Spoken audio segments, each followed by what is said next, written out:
Okay, lecture 5 show that the d square operator is identical to 0. This is part 6, exterior algebra. Now, you consider the particular case for A is a two forms, I put here, omega in R3, P is equal to and I is equal to 3. Now, 1. Compute d omega is a 3 form. You see, d increases the form by 1. So, omega is 2 form. D omega is 3 form. 3 forms. So, I express omega as a function f dy dx, g x and y z dz dx, and h x y z dx dy. You see from the previous lecture, dy dz, dz dx, and dx dy are the basis, okay, for the cotangent space, in this case, using now for this case, okay, there's a basis vectors, okay. Now, recall the analogy. Dx wedge dy, you see, is analogous to k, vector k.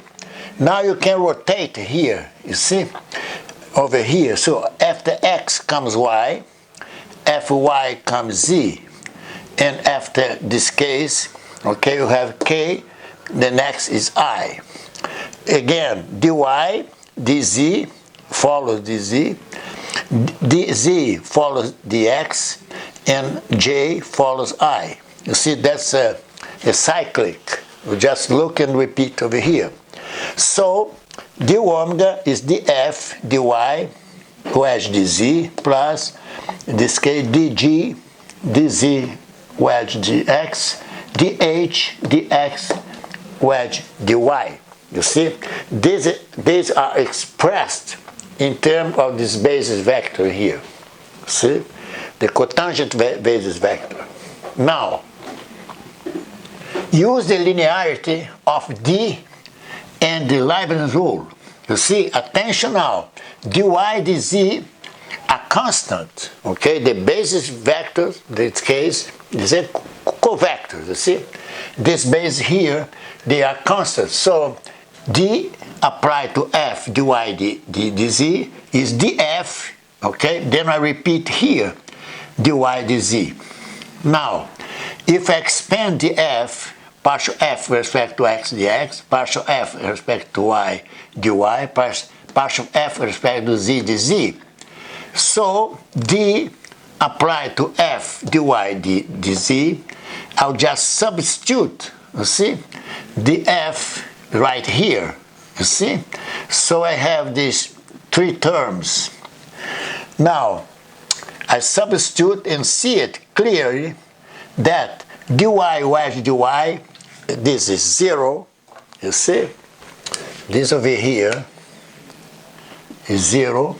Now, dz wedge dz is also 0.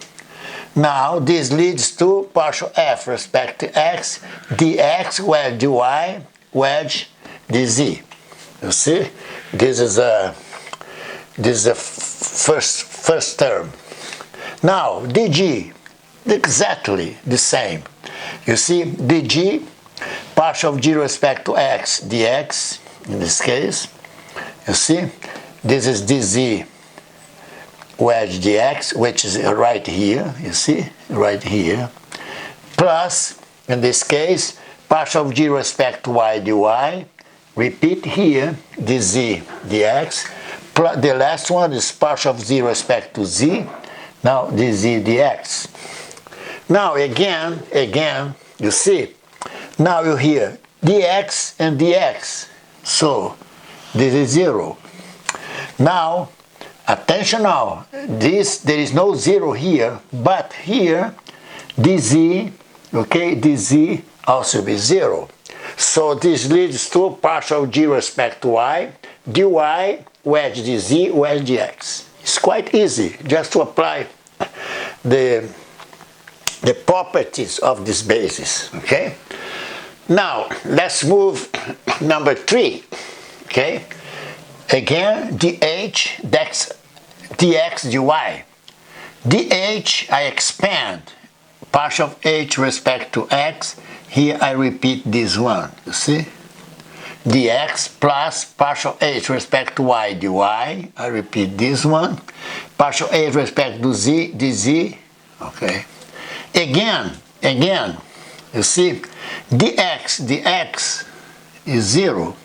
So dy, wedge dy, also 0. So leads to the last term here, partial of 3, dz, wedge dx, wedge dz, which is right here. There's a green one. So observe that. You see, there is a trick just to find out if the permutation is even or odd. You see, you just write the principal, okay? The main dx, dy, and dz. Now you compare, you see, this one, look this color over here, okay? I repeat just there. Then I can cross and see there is 2 intersections, so it's even, okay?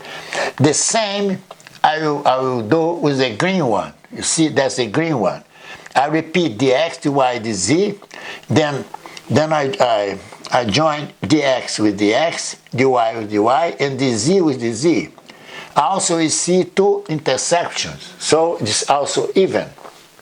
So I can express this green one by the red one.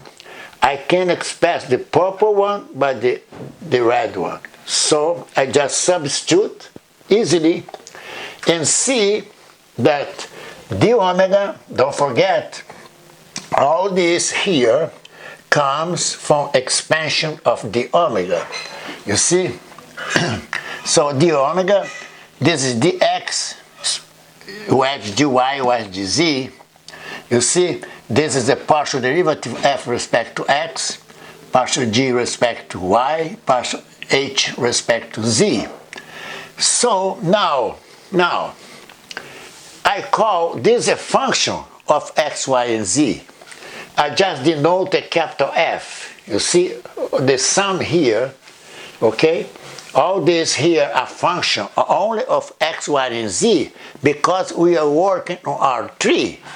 R3, you have 3 variables, okay? X, y, and z. So df, I expand the f. What is the f? Partial f respect to x dx. Now multiplies this dx wedge dy wedge dz, which is here, plus partial f respect to y dy. Again, I repeat dx wedge dy wedge dz. Also likewise this one.